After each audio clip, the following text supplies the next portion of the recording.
Hi, you're listening to the TL podcast.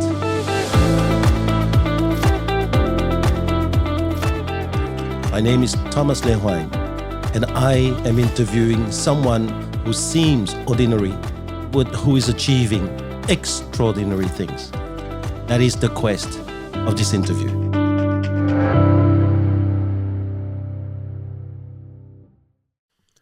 Good morning, everyone. Today I'm working with Eunice Cheung. She's a psychologist and she's the founder of Your Millennial Therapist. She also runs a podcast which is called Eunice Cheung Podcast. And she's also an author of an ebook, Attack the Roots of Your Patterns. Now she has figured and appeared on a few workshops with Google Sydney, the KPMG. She's been on the SBS Insight. And really we have the privilege to have a psychologist answer questions about what it is to perform in a sales environment. Good morning, Eunice. How are you doing? Good morning. I'm good, thank you. How are you? Very good. Thank you so much for accepting this. Obviously, to have a psychologist now talk to people in the world of sales, that's going to be quite beneficial because in sales, well, what do? We only do sales. We don't do anything else. So it's fantastic to have someone like you to just donate a bit of your time and help some of us. So would you like to start by telling us a little bit about you? Sure. Yeah.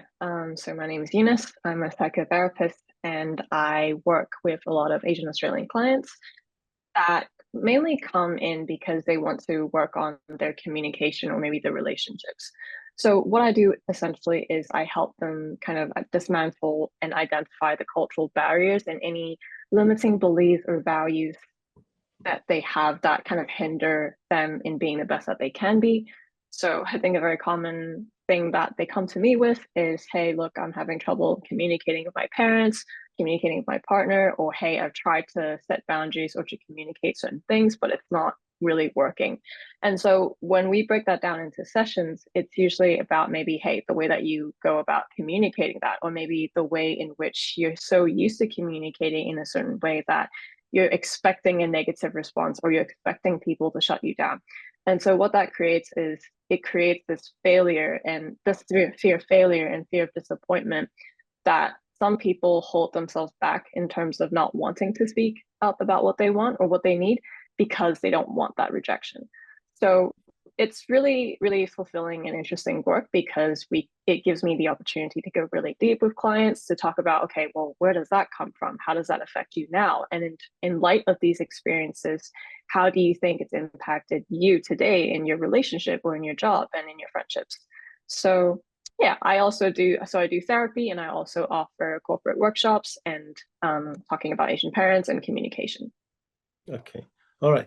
Well, today I'm going to take you out of your comfort zone because it's going to be for everyone, not just Asian salespeople, right? So, of course, when I went onto your website and I had a little bit of introduction of you that I'm going to attach to this video, but you talk about performance coaching. So what do you do with performance coaching, and can it be really used in sales? So in terms of performance coaching, it's more about, say, if they have a work-related event and they're not feeling very confident in that, and so they come in and then we sort of dive deep into, okay, what's the issue at play and what's the issue with, say, maybe asking for a promotion or maybe speaking up in a work setting. So it's more around that, and then I tailor obviously what that person needs and kind of coach them in that way by navigating the limiting beliefs and what's the root cause of it.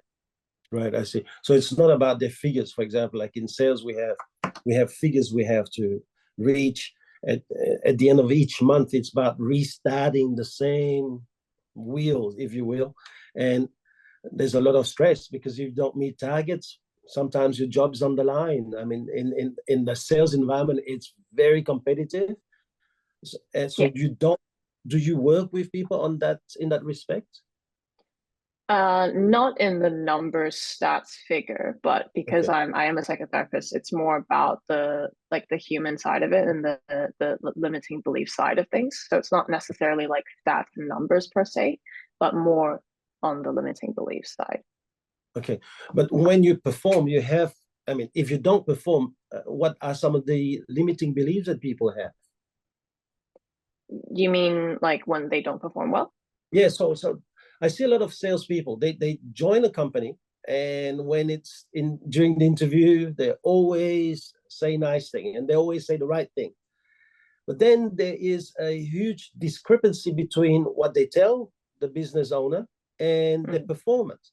So, what are some of the limiting beliefs in your experience that maybe people who are in a job should really focus on and work on so that they can really fulfill their full potential?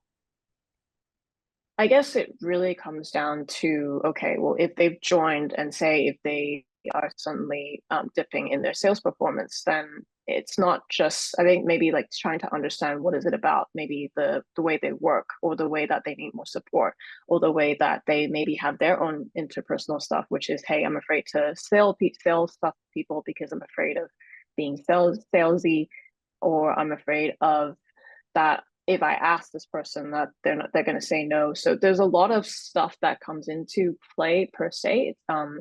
So there's work context, there's home context, there's that self-esteem aspect of it. I know for me personally, I've also had to pitch and reach out to people, cold DMs and all that, and there's always that fear, like, oh, I don't want to seem too pushy at the beginning, Yeah. but I think ultimately there is this really good saying, which is like, hey, if you never ask, you never know. And it's always like a 50-50. Like, yes, then that's great. But if it's a no, then it's redirection. So it's not just about performance. I guess a huge part of the self-confidence comes into play. And whether you're willing to accept failure and rejection as a part of the process, as opposed to, oh, if I have to get yes, otherwise that reflects badly on me, which I think that could be part of the problems of what some salespeople would encounter. Yeah. So let's go straight into a big fear that we have in sales, which is the fear of failure. What are some of your tips for people to conquer their fear of failure at work? Would you say you have an an example of that in terms of that? Yes, we going out. I mean, you just spoke about it. So people go out to meet clients. They have to sell themselves in order to show the clients why they should be picked. And quite often, before they even go out there, a number of salespeople will try and be busy and do other things and pretend that they're busy with the day, when deep inside they're really scared. And as they go out, their performance is impacted. But I truly believe that if you have to have like 2 hours of fears before you go out and do something, maybe either you're not in the right career or your life is going to be pretty much impacted by that level of stress. Mm. And so how should a salesperson avoid having that fear of failure? How should Mm. they behave? Are there any kind of brain hack, biohack that they can use? Yeah. So I think one of the things that people can try to do is whenever they feel this nervousness around going to sell themselves, maybe public speaking, for example, and I speak from personal experience, is first of all, don't just sort of label that nervousness as nervous energy, because it once you kind of label it as nervous energy, it can really get into your head, and then you sort of overthink a bit more about what you say. So a mentor of mine have shared an advice on channeling that nervous energy as excitement. So when you channel that into excitement and you kind of reframe it as, oh, you know what, I get to sell myself or pitch to this company and see how it works. And no matter what the outcome is, I get to learn a lot from this experience in terms of what they like or how I can pivot or how I can improve my pitch next time. So that's tip number one. I think also tip number two is recognizing the value in which you have and the value that whatever the thing that you're pitching has, obviously you're doing this for a living for a reason. I don't imagine that anyone just does it because they don't quite believe in it, or maybe there is. Yeah. So really recognizing, well, this is the value that I bring, and really seeing yourself as an equal. I think most of the times when we're talking about fear of failure, and I think maybe a little bit of coming from an Asian background, we've been told a lot of things like, hey, put your head down, just do what's necessary. But I think when you see yourself as an equal and you don't see someone else as beneath you, you start to really know your worth and recognize your worth, and then you communicate that in your energy and the way you present yourself. So don't just automatically assume, hey, because I'm pitching to this company, that they're already beneath me and everything I say has to be kind of pleasing them. There is an element to that. You do have to pitch to them and make them happy. Yeah. But at the same time, also have a little bit of that self-respect and self-worth so that they can feel that. And I think it makes the sales performance or whatever public speaking opportunity more smooth when you slowly start to see it like that. Okay. What are your thoughts? Yeah. I'm just thinking, having spent now over 30 years in sales, especially with fear of failure, some of it is attached to the personality of the person. And some of us have got a personality that is inclined to be more anxious than others, that we are more inclined to worrying than others. So is that hard to change? Because if that person's got that, then how do I try to even explain to them, give them some logic? Because the underlying program of their personality will take over, no? I think, yeah, because everyone has different personalities and I guess different triggers of what would make them more anxious or afraid, it really comes down to, okay, we're trying to understand what like works for that person. So maybe, maybe if you have someone who's a bit more reserved, you try to I mean, to be honest, I'm actually curious, like, do you have much like reserved, shy people in sales? Because I would imagine that people going into sales would be quite like confident and extroverted. No, actually, it's a very good question. So really, we should have a personality test and just get these kind of things. But quite often people will come in and they're looking at a job as a potential of earning the big bags. And so they try to come across as someone maybe that they're not, when deep down they are pretty anxious. And then when they meet this part of fear of rejection, for example, the salespeople in real estate, for example, salespeople do cold calling all the time. So they talk to strangers every day. Sometimes they make up to 100 of those calls every day. So you imagine the triggers and the routine of fear of rejections, and then the fear of failure, because you may just get one appointment out of 100. 99 people will end up in failure, and you have to just walk from one door to the next. Right? And so if I have a personality that is inclined to being, let's say, anxious or worrying, and 99 triggers every single day, that can't really be helpful. And so I'm just thinking, there has to be something that you can do to just trick your mind into forgetting that and go past that. But what if it is part of your personality? Is there something we can do, or sales is not for you? I think, look, it's not necessarily about removing it or avoiding it, but I think it's more about embracing it and accepting it. So I think salespeople I definitely look up to a lot, because they do come into the face of rejection every single day with every single thing they do. So I think instead of trying to avoid it and going down that route, it's more about, hey, you know what? Like, look, you're gonna face many rejections. Many people are going to say no, they don't want this house, they don't want this call, they don't want anything to do with you, for example. But it's about accepting that, and it's not about taking it personally. It's about embracing it and accepting that that's the process of sales. And even though you get no's, you might just get some leads and some yeses, and that's actually what makes you stronger as a salesperson and you as an individual. And look, there are some people that I think, if they're very avoidant, anxious, and reserved, that maybe perhaps sales is not quite for them, and maybe they have other areas that they're more stronger in that you can utilize. But I think it would be difficult to generalize like, hey, you're anxious, I don't think you should be sales. But so maybe just trying to pinpoint, okay, well, what is the issue? What is the fear here? Like, are you just afraid to talk to strangers? Are you afraid to ask them for the numbers? Are you afraid to ask in terms of follow up after seeing a property? Like, so it's like, which part of the process are you afraid of the most? And then I think that's when you can try to come up with certain more tailored approaches to, okay, well, if it's the follow up part that you're afraid of, let's talk about that. Like, what is something that you can do, or what's something you don't want to do, and how can we make that a bit more appealing or less scary. And so I think that's why with like high performance career paths, it's always very worthwhile seeing a therapist or maybe seeing a coach, just so that you can work on that individual part yourself. And not only does that help you professionally, it helps you personally as well. Yeah. Okay. How about stress now? What are some of your tips for stress in terms of performance, high performance? The Stress stress in of terms of not meeting deadlines, the stress of not meeting targets, the stress of having bosses who actually dump their personal stress upon you. mm, it comes it's a very difficult question, because I think everyone has different approaches to stress. Yes. Like, I personally, I love to do boxing and badminton because it's a really good physical outlet.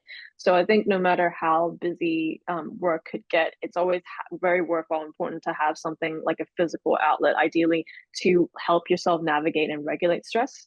In terms of I guess for you, like, I'm also curious, like, how do you navigate stress and burnout for yourself individually? First of all, it's a good question. Now you just started on me. So first of all, I don't believe in burnout. I believe that if you're doing what you love, there's no burnout. Yes, there's sometimes Mm, when you just need a bit of a rest, but there's mm, no burnout per se, because if you can transcend the job that you're in and look for something that is higher, such as connecting with others in some ways, and then you're living a passion. So I believe that burnout only comes for people who are in the wrong job, or maybe who are using the wrong way to do things. Now, when it mm, comes to stress, I I used I used to use stress dumping, and that's not very good. But I used to just dump it onto others, and so mm, I realized it's not very good. mm, One of the things I really use now is a lot of mindfulness, mm. and that allows me straight away to calm things down through the breathing and slowing the pace down. Yeah, But then I also use maybe what you call a lot of CBT. So I question a lot of that yeah, stress. Is it good for you? I mean, what are you trying to achieve? yeah, And through that, I really then find the courage to go through stress, because as you said, I think it's about embracing it. A lot of yeah, people go, it's about avoidance of stress, and mm, stress is there to give yeah, us. And I did a conference just a few days ago, and I told the group, stress is there only to tell you, to help give you you. two things: either a result or something Yeah, that you just have to improve, and a lesson. That's it. There's nothing else beside those two things. There's nothing else. So the faster you embrace it, the quicker you get either the lesson or the result. yeah, yeah. I love that. I think it's more about failing quickly so that you can learn and like improve faster. And I think that's the issue. Like, I think if you go think back to the schooling system, it's really messed with our ideas of failure, and it's made us really risk avoidant and failure avoidant, because we don't, like, no one wants to fail. But I think at the same time, people forget that that's often where the lesson is, and that's where the character is built. Yeah. Okay. We will talk about that a bit later on, because you specialize in millennials. So I have a question for you on that one. So the what about you? What do you think about burnout? Because you also specialize in burnout.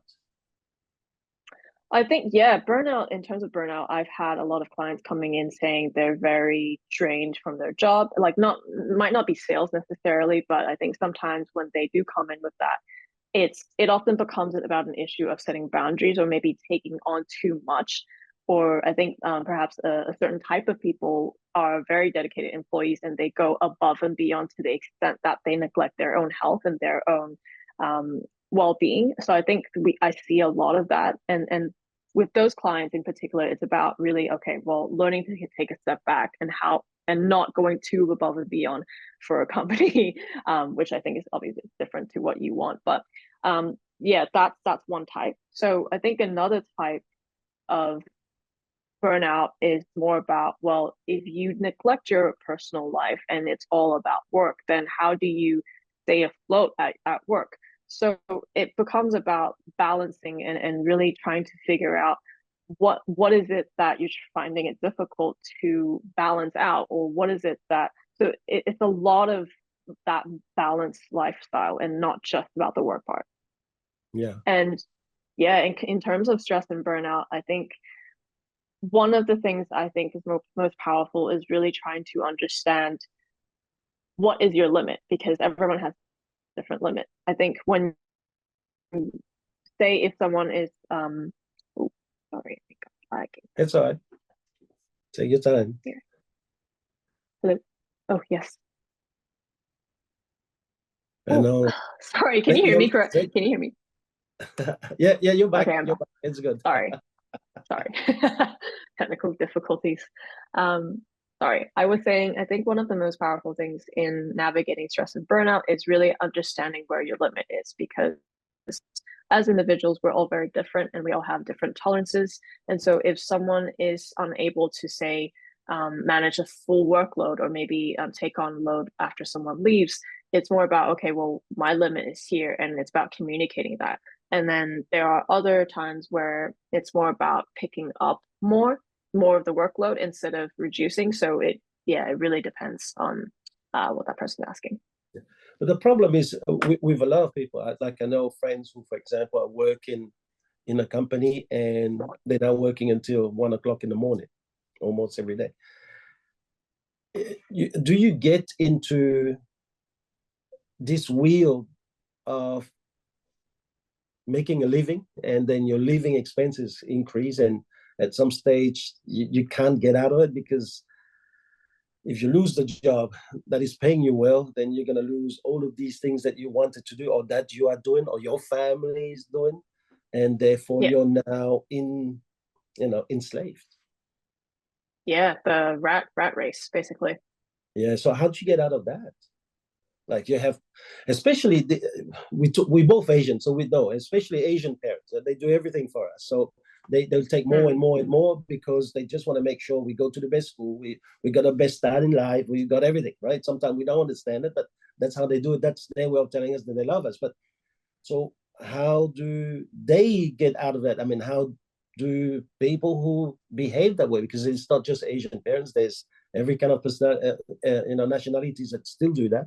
How do they get to a level where they start thinking about themselves too, and then leave that job? But then it punishes maybe other people in their family. Yeah, I mean, if you're talking about someone who wants to leave the corporate job, and it's the best way is to start like a side hustle on the side, just so that you're not like leaving your job immediately for no security. And I think how I personally came to start my own company is that I got my first ever private client, and then that's how I started, and needed an ABN, needed a name, a domain, and website, and all that. So it all started in that way, which I'm very grateful for, because it's been a great learning journey, and I've become, let's just say I wouldn't become the person I am today if I still stayed at my 9 to 5. But I guess, like, I do understand there is a lot of risks and downside, especially if someone already has a family and a lot of responsibilities. So oftentimes it's about, okay, well, what are some of your passions? Like, what are some of your interests or things, or maybe some products or services that you use that you see a gap in? And so then at that point, it's no longer about seeing yourself as a consumer or as an employee. It's about seeing yourself as a creator, or someone who can sort of address a gap in the market. What I think I think Uber, for example, has done really beautifully is that they saw that there are some unreliabilities with taxis, for example, and that they've created a map, and they've created how people can just sign up to be drivers. And then they also added like a little map thing where it shows where the car is and tells you when it's arriving. And so I think that's really beautiful, because it addresses the existing problems with taxis. So I think for people listening, or people who want to start a side hustle, think about what products and services you use that you want to change, say maybe, hey, this skincare product I think is missing something. And so when you start to allow yourself to get creative and to really think beyond the box of what society wants you to think of, that's when you can start to come up with ideas like, hey, I want to work on this and try to resolve this issue. And to have that on the side and to think of your current job, if you want to leave, as like you're building capital and you're saving capital for your future business and as an investment. So I think that mindset and, you know, reading, listening to a lot of podcasts, business books, and entrepreneurs in the space has really helped me in gaining their wisdom and gaining a glimpse of how they see things, which I think is incredibly valuable. Yeah, that's nice. Now, you specialize with the millennials. You actually have a company that's called Your Millennial Therapist. So obviously, you're not even 25 then. It means that. No, I'm in my late 20s. So, what are the attributes of millennials? You mean like what they're like? Yeah, okay, what they like or what they're really good, because for someone like me, I'm having to work with them. They're very different, you know. We I mean, where I used to get a job and it was, here's the phone, here's the desk, you got 3 months to prove it to me and be quiet.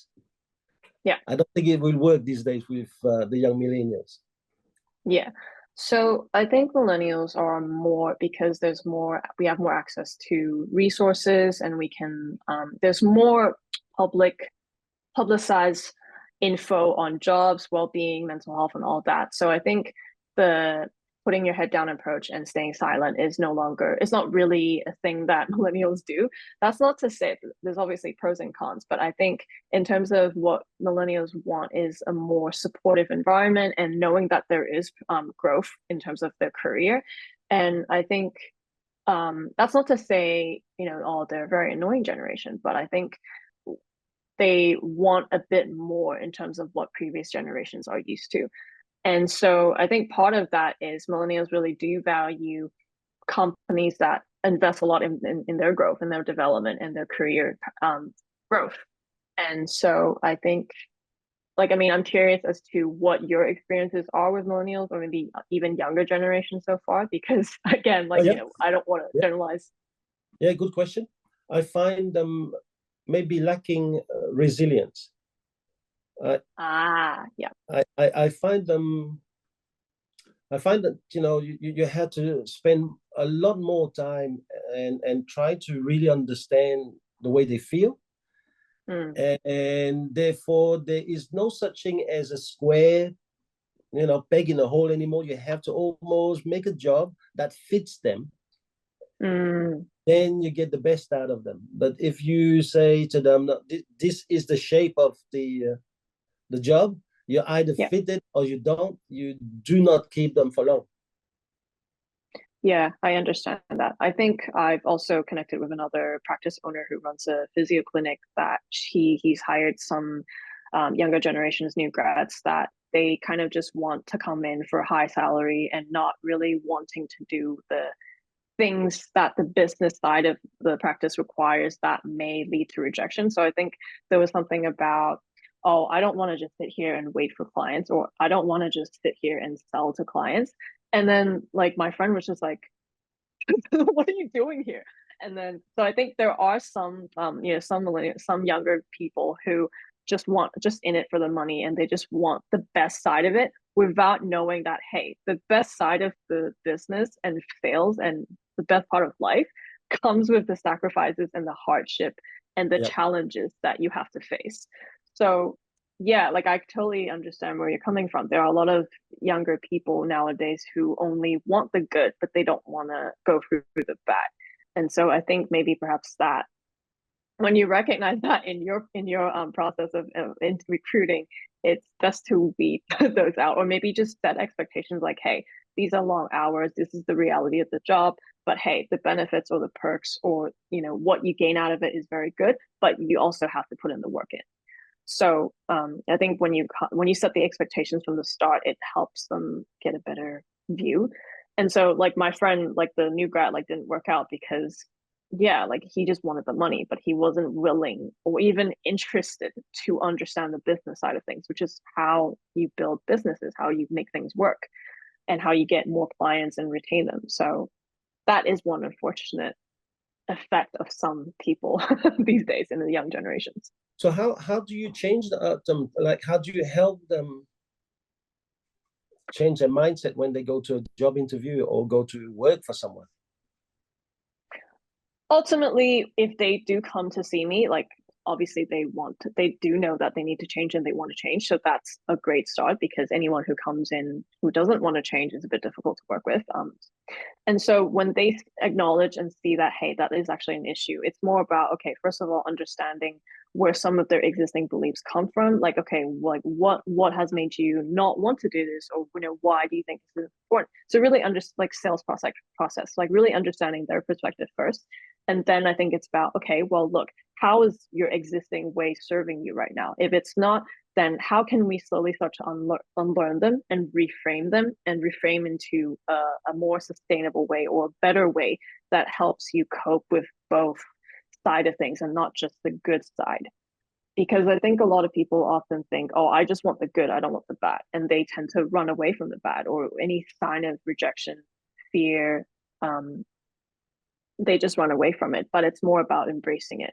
So yeah, like it takes time for them to really become aware of what they're doing and how that's unhelpful. And then it becomes about, okay, let's reframe that. How would you reframe this? Oh, well, instead of seeing, for example, failure as a sign of me not being good enough, it's actually a redirection of what I need to improve on. Instead of seeing low sales numbers as my business not being good enough, or that I'll never get there, it's more about, hey, I need to work on lead generation, I need to work on client retention, client acquisition. So it's more about, you reframe it as, hey, this is an opportunity to learn. And I think that's one of the most powerful things I've learned personally and professionally, to not take things personal, to have a thick skin, and to understand, okay, what do you need to pivot and improve on? Yeah, yeah. But when their feelings is, their feeling is important to them, and they like to have their voice heard, for example. And when you're in a high sales performance environment, the business owner, he doesn't care about it. He just wants you to either perform or you don't perform, right? Which means the door. So it has to create frustration in the young person who started, the young millennials. How do they express it and release that baggage, that toxic baggage? Sorry, what do you mean I know that the toxic sport, baggage? you spoke about the sport as a release earlier. I understand that. Yeah. But what if you don't have that kind of sport, and what if, like, you really want to go get to that top level, you want to succeed, and like most millennials, you want your voice heard, you want your opinion to matter, but then your business owner, he goes, man, I don't need to hear your opinion, you're here to do a job. How does that person really manage the inner frustration that has to be building up from not being heard? Do they get a I think, a therapist and have sessions, or what? I think, look, it ultimately comes down to what they want to express. Like, say, if they have an idea of, hey, I think this would be a more efficient way to increase sales or client retention, then I think it's about, okay, well, why is it that the business owner is not willing to hear them out in terms of that, if it helps the business? And I mean, if it's something else about, I don't know, they're not happy with the hours, then that's a separate case. So I guess it's really hard to have like a one size fits all advice. It really depends on the context of what's happening. And then we can sort of go, okay, well, this is probably something you need to work on, or you need to work on.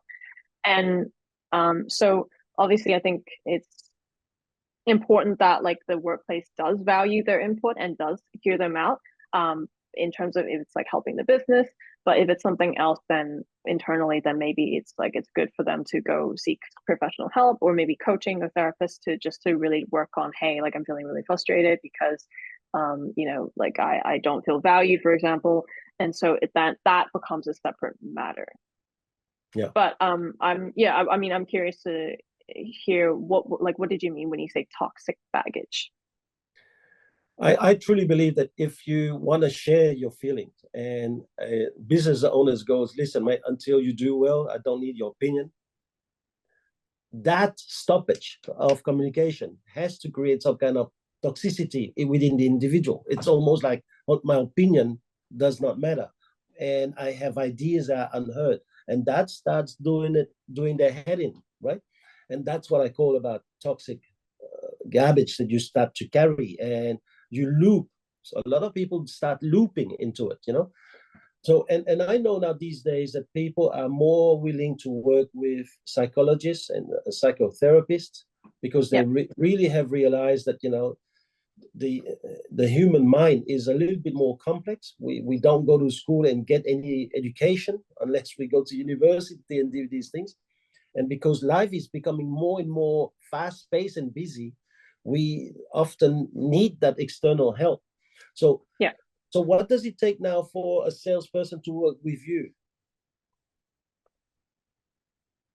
Sorry, what do you mean? What does it take? So let's imagine I'm a salesperson, and I know that my head's not right. I'm performing, but I'm frustrated. I'm performing, but I can see that there's aspects of my life that is getting out of balance. Yeah. So what's the step? What's the step now to work with someone like you, Eunice? Well, I guess if they are recognizing that there are things in their life that they'd like to work on, I mean, I would first imagine that they probably go on Google to do a Google search of, hey, maybe like a therapist near me, psychologist near me, or if they're, if they have a preference of, hey, Asian therapist, Asian female therapist, they start with the Google search. I have worked quite a lot on my website in terms of the SEO and sort of the rankings. So yeah, I mean, if you do search up Asian female therapist, I do come up as well. So for any salesperson who would like to really try to understand themselves more, to really work on what's holding them back in life, yeah, like I'd love to work with anyone who is interested in exploring that, because I think it's a very worthwhile journey that I've also done myself as well. And it wasn't until I really worked on myself with a therapist that I realized, wow, I actually have a lot of existing stuff from my upbringing and my culture and my self-esteem and schooling experiences that really impacted how I talk, how I communicate, how I speak up or don't speak up, or how I view that, hey, I should go above and beyond for everyone, when it's actually not healthy, because you should have some sort of level of self-respect. So it's not just like, I don't really see therapy as, hey, you have a problem and you go fix it. It's more about, you know what, I want to be better, but there are existing barriers and blockages, and I like to work on it to improve and become more aware and knowledgeable of how I have a tendency maybe to approach things. So there are blind spots that we're not consciously aware of. Like, I have a therapist, I have a supervisor who called me out on them, which I'm very grateful for. And so I think anyone who they would definitely benefit from having someone who's a bit more honest and maybe like not afraid to call them out, so that they can start to work on, okay, well, yeah, you're right. Like, I maybe struggle with speaking up, or maybe I struggle with setting boundaries with friends or with customers or work. Then that's when you can really start to make a change. Yeah, that's nice. So they go onto the website, they see you. So is there an interview first before you decide to work with the person, or you will start working with them straight away? I do start working with them straight away. So I have a booking system where you can just click on bookings and then select a suitable time, and then you get sent a Zoom link, and all the payments and consent forms are done there. And then they show up to the first session, and then that's when we have a chat. Like, I'll give a brief intro of what I do, how I approach, and then I start to ask them questions and prompts them to really help me understand, okay, what is something you want to take away? Like, what do you want to gain from therapy? And then, okay, well, what are some of the things that you want to work on? And then my favorite question to ask is, what's the thing that led you to book in this appointment? Because there's usually always a catalyst, like, I just broke up with my partner, like, I just gone through a massive friendship breakdown. And so it's really interesting to ask that, because usually there's a realization within that event that made them realize, which is why they're here. And so, yeah, I really like to sort of really acknowledge that, and yeah, just thank them for their courage to to show up, because it's not easy. It's very Yeah. confronting work. Yeah. But if they are willing to, then they're already a few steps ahead, which is really important. Now, this is more a question for me, okay? Because I think that most of your sessions happen via Zoom, correct? Yes. You only do Zoom session. Yeah. So is there, do we lose something now by just using a camera rather than face to face? No, I don't think so. I think if anything, it brings out a different kind of intimacy and closeness, because I think when COVID first happened, we started seeing each other on Zoom a lot. And so there's that closeness of, oh, it's so convenient, it's so accessible, I can see you whenever, however, and I don't have to travel. And yeah, like as soon as I'm in a session, my 100% attention goes to the client, of course. And so it then becomes about really being present and really trying to hear, okay, what is the situation here? What is this person going through right now? And what are they needing? So I think sometimes people think they need solutions, but when actually maybe sometimes they need to be heard, supporting ear. And then there are sometimes people who want to be heard, but then actually they need a bit more solutions and actions. Yeah. So yeah, it's a really fun mix of people. That's quite nice. Well, listen, it's been very nice discussion with you. Before we leave, I just always ask last question, if I may. How do you know that you're leading a good life, Eunice? That's a good question. I think the first thing that comes to mind is, if I have my health, then I am living a good life, because health is wealth. It really gives me my ability to do things and to have everything I have. And I think second of all is independence and freedom to do what you want with your time. So I think that's probably how I define wealth and freedom, to have that flexibility. And yeah, I think those two are the most important things, along with people who are important to me and love me. So I'm very grateful that I have them, and I'm very grateful that I get to continue to learn and to be better. That's nice. I thank you very much for taking the time today. Yeah, thank you so much for having me. And also thank you very much for putting yourself out there, especially when you hear your story of what you've gone through with your mom, and having the courage to lay it out is just crazy, you know. And I wish I had that kind of courage, but I didn't. So in that respect, watching your video was an eye-opener. It's that, you know, sometimes we go through life and we stay enslaved like this for forever. And if we only had the audacity to sit down with someone like you and have the courage to open up, maybe I would have found the courage to deal with some of these things, not only earlier, but also while they're alive. And thank you so much for today. Thank you so much for having me. And thank you for sharing and being honest with me. I really appreciate that too. So I do just want to add something to what you said. Like, it's never too late to start, and it's never too late to start that process. So yeah, thank you. Thank you again. You're doing a great job. Keep it up. Thank you. Thank you. Appreciate it. Have a good day. Thank you. Bye-bye.